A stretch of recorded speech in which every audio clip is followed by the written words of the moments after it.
Doctor ইউনূসের উপর হামলা পরিকল্পনা।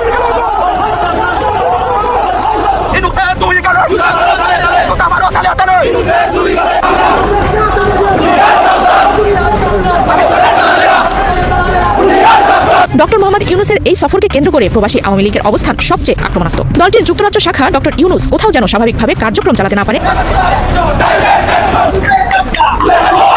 লন্ডনে পৌঁছানো মাত্রই আওয়ামী লীগের নেতা কর্মীদের তীব্র রোষের মুখে পড়েছেন ডক্টর ইউনূস। এই সময় ডক্টর ইউনূসকে উদ্দেশ্য করে বিভিন্ন স্লোগান দেয় আওয়ামী লীগের নেতা কর্মীরা। এক পর্যায়ে ডক্টর ইউনূসের সহযোগীরা আওয়ামী লীগের নেতা কর্মীদের উপর হামলা করলে শুরু হয় পাল্টাপাল্টি সংঘর্ষ।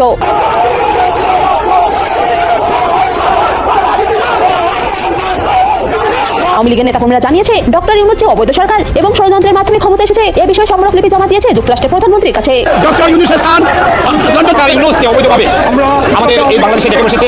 ইউকে হিউম্যান রাইটস কমিশন ইন্টারন্যাশনালের পক্ষ থেকে মাননীয় ব্রিটিশ প্রধানমন্ত্রী স্যার কিয়ার স্টারমারের কাছে আমরা স্মারকলিপি দেওয়ার জন্য এসেছি। প্রিয় দর্শক, এইমাত্র সর্বশেষ গরম বাংলা সংবাদ। এবার প্রকাশ্যে সানজিদের বাড়ি থেকে 5,000 কোটি টাকা উদ্ধার করল সেনাবাহিনী। ওদিক লন্ডনে ইউনূস ও সমন্বয়কদের উচিত শিক্ষা দিল প্রবাসী বাংলাদেশিরা। তো দর্শক, আজকের ভিডিওটি খুব ইন্টারেস্টিং হতে চলেছে, না টেনে স্ক্রিনের মাধ্যমে পরিপূর্ণভাবে দেখে আসি। তো প্রিয় দর্শক, ভিডিওটি ভালো লাগলে এটা লাইক করবেন আর কমেন্ট করে মতামত জানাতে ভুলবেন না। তো দর্শক, আজকের ভিডিওটি কি হতে চলেছে স্ক্রিনের মাধ্যমে মনোযোগ সহকারে দেখে আসি। সচিবালয়ে কিছু সমন্বয়কে বসায় দিয়ে সচিবালয়কে বাজার বানায় দিল।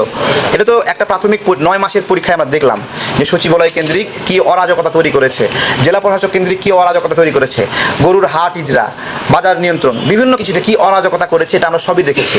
এটা একটা লিটমাস এক্সামিনেশন হয়েছে ডক্টর ইউনূসের জন্য। এই লিটমাস এক্সামিনেশনে ডক্টর ইউনূস ফেল করেছে। লিটমাস এক্সামিনেশন বুঝেন? লিটমাস দিয়ে ক্ষার এবং অ্যাসিড পরীক্ষা করা হয়। তো আমরা একটু লিটমাস কাগজ দিয়ে দেখলাম যে ডক্টর ইউনূস আসলে কি আমরা দেখলাম। সেই লিটমাস এক্সামিনেশনে ডক্টর ইউনূস পাস করেন নাই। এই যে কতদিন সময় পেয়েছে উনি?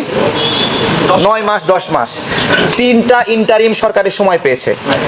এই 3 ইন্টারিম সরকারে 3টা তত্ত্বাবধায়ক সরকার বিগত সময়ে যা যা বাস্তবায়ন করেছে তাই হয়েছে। যখনই তত্ত্বাবধায়ক সরকার এসেছে দেশের মানুষ শান্তিতে ঘুমাইছে, কিন্তু এখন চলছে মব। আমি আপনাদের কাছে একটা কথা বলি, গণ অভ্যুত্থানের সময় আমরা মারামারি করছি আওয়ামী লীগের সাথে, নাকি যুদ্ধ করছি।